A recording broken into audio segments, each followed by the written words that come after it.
I just wanted to go over some of the PA for EU today, August 12th.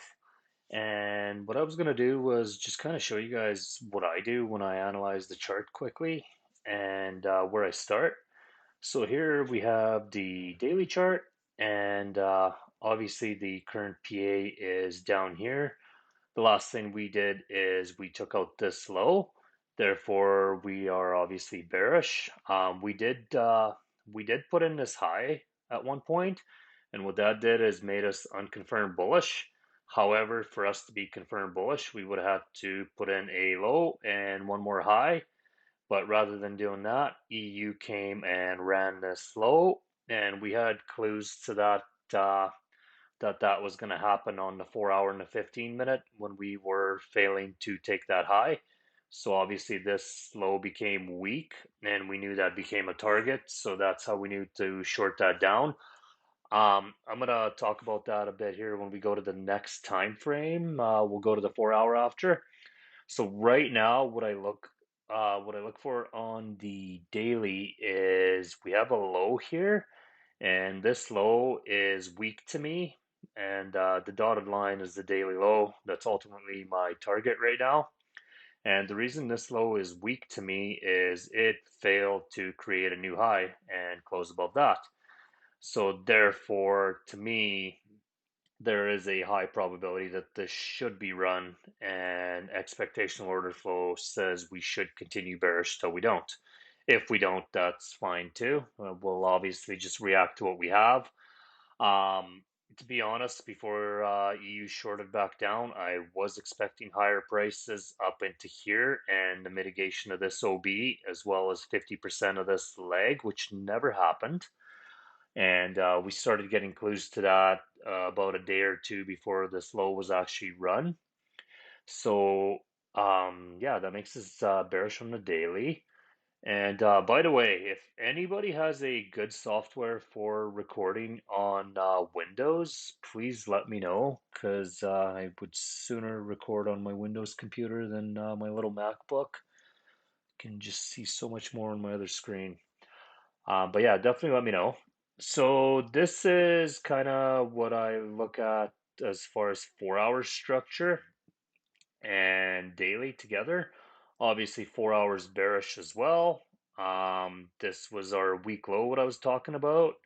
And if we actually look here, when we were initially looking at the PA, this low here failed to create a new high. And this supply was holding. And we took a couple stabs at it, and every single time we failed to create a new high. Eventually, what we got was this bearish engulfing candle, which ultimately told us that, actually, even before that, this bearish engulfing here, when that closed below that wick, did that? Hold on. Trying to remember back to last week. Yeah, it did. So this candle here closed below that wick. So right there, we assumed demand lost control, supply took it over. Therefore, this low now became weak because it failed to put in a new high. And if this low is weak, you can ultimately say this low is weak because the move originated from here. And consensus to run these lows was definitely valid. Um, Currently, the current scope is bearish. We came down here, we took out these lows, we had a pullback, so that's your structure. Then we came down and we ultimately took out this structure, which made us bearish, or confirm that we're bearish anyway.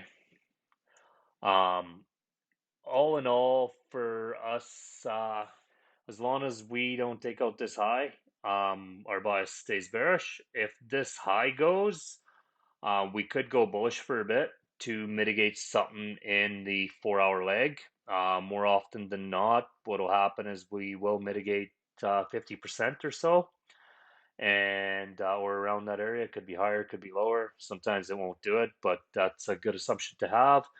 And ultimately, we would be looking to run this low. We just don't know from where.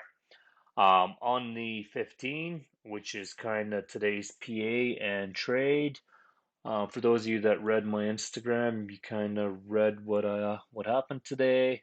For those of you that didn't, let's just say it was a very frustrating day, and a day that should have ended in profit didn't. Um, is it? Hold on. Sorry guys, I just gotta find where all my stuff went here. No, this is much simpler on my other computer. Oh, here it is. Perfect. All right. So this is kind of the diagram I sent out to my Telegram of what I was looking at. And ultimately, what we have here is a range we created. Obviously, we're being bullish. The thing that made us bullish is this big candle that took out the structure to the upside. The 15 red lines are my 15 structure. This was your high, this was your low, and then we put in one more high, giving us a second high, which confirms us bullish. And as long as this low stays intact, meaning we don't get a candle body close, I'm going to be looking for buys. Not saying we can't look for sells. We just, we'd be looking for sells from up here if the change of character and everything presents itself, supply demand flip. Um, what we have here is obviously demand holding. And I'm going to show you guys kind of what I was looking at. So I'm always looking for strong highs and weak lows and strong lows. And ultimately, what makes a high weak or strong is if it failed to do something or it succeeded. So, for example, this low here right now is strong because it took out this high and ultimately made us bullish. Therefore, I would think this is protected to some degree. Obviously, 15-minute and daily being bearish should most likely get and run. But again, this low here made a new high. So again, we assume that it's somewhat protected. And again, you are bearish on the 4 hour and the daily, so we don't know how high this retracement is going to go. So this is why you can come up with a short scenario or a long scenario. Um, Today, for example, we had this high that failed to run this low. We got these wicks below and we failed to close. Therefore, that high becomes weak. And the logical thing to do is run this high and grab all this liquidity sitting here. So that's kind of what my trades were based on today. Let's see.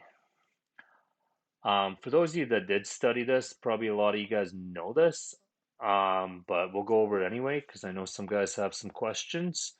And some of the stuff I look for is flat areas like this that have a bunch of liquidity sitting there, because those are a valid target. The market obviously gravitates towards liquidity, and what I like to do is target the highs and at least partial out there. So I ended up taking a trade here. The news came out, went completely against me. Same scenario yesterday worked really good for me. Today I actually got a bunch of slippage, and instead of a 1.1 pip stop, I think I ended up eating like, I don't know, 2.9 pips or something. So there was definitely some damage on that. Here we had a 5 second flip, and I actually put a limit on. Let's actually just go to that, show you guys what I was looking at. So the 5 second flip, where were we? So the initial 5 second flip happened right here. And obviously we're targeting this high. I'll get back to that. But right here we had a 5 second, so to speak, supply zone that put in your last low. This demand here caused this supply to get violated. Therefore, that invalidates the trend. So from what I see is the way this bottom formed, it formed really aggressively and strong, meaning it didn't stay there and create a very flat bottom. Flat bottoms usually get run. Pivots like this are usually strong. So when we got this order here, I had actually just threw in a buy limit, and I believe my buy limit was at 17,300, which it literally came and tapped, but I didn't get tapped in because of spread. Anyway, long story short, we missed that trade. We had actually we ended up making a new high right here, taking out this high, I believe. No, hold on, wrong area. We ended up taking, so this area here ended up taking running this high with just this wick, which I thought meant that we're gonna see higher prices. So I actually ended up leaving the order on, because to me it didn't get tapped, even though I guess it kind of did, and I got spread fucked. And what ended up happening is that came back down. I ended up eating another loss on that. Um, then we had a supply to demand flip here, and what that means ultimately is supply failed when we made this high. So if you look down here, we have what you call a change of character, and that's a sweep of the lows and a sweep of the highs. And basically, we took all the liquidity down low. We have enough fuel to move to move up basically, and we swept the highs. This area right here initiated the move and caused supply to fail, so demand takes control. I think at this point I had taken a loss on GU as well, so I was at three losses. I had a buy limit on this trade for EU. I had the same buy limit on GU. For whatever reason, I decided to delete this because I was just getting frustrated. I left the order on GU, and I think GU ended up going just a little bit in profit. And this one obviously ran to target, the one I deleted it. Of course, that's the way it goes, but that's fine. And at that point, I just kind of knew I was frustrated. It was time to get out of the market. So, what I did rather than keep trading was I actually decided to close GU in some profit because it was starting to make me nervous as it was failing to follow through. And we'll just go to GU here. GBP. And by the way, any of you guys that are using anything outside of Forex.com, I suggest you rethink that because I actually had that fuck me a few times. Whatever you do, don't use FXCM. Um, Forex.com is my recommendation. I think Oanda's even fine, but yeah, stay away from the other one. Um, oh, none of my stuff transferred over. Okay, anyway, that's fine too. Oh no, there it is. Completely out of it today. Hold on, no, that's not. There it is.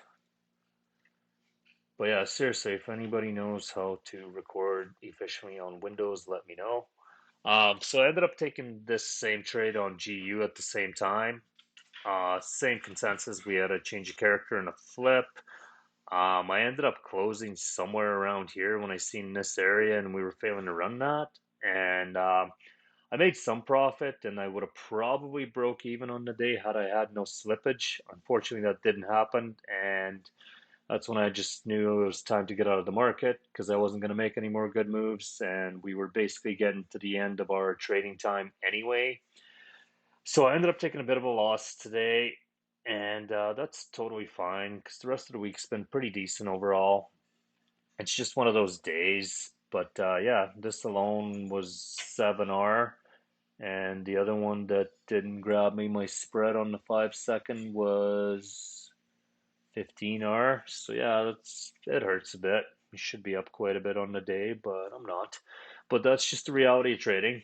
Um, I'll be talking a lot more about mapping structure, what I look at, and a little more detail in the future videos. The supply to demand flips are a lot simpler than people make them out to be. The way I look at it, either supply's in control or demand's in control, and that's about the easy way to put it. You're either looking to run highs or run lows, obviously on the consensus of what's strong and what's weak, and I'll be getting into that too.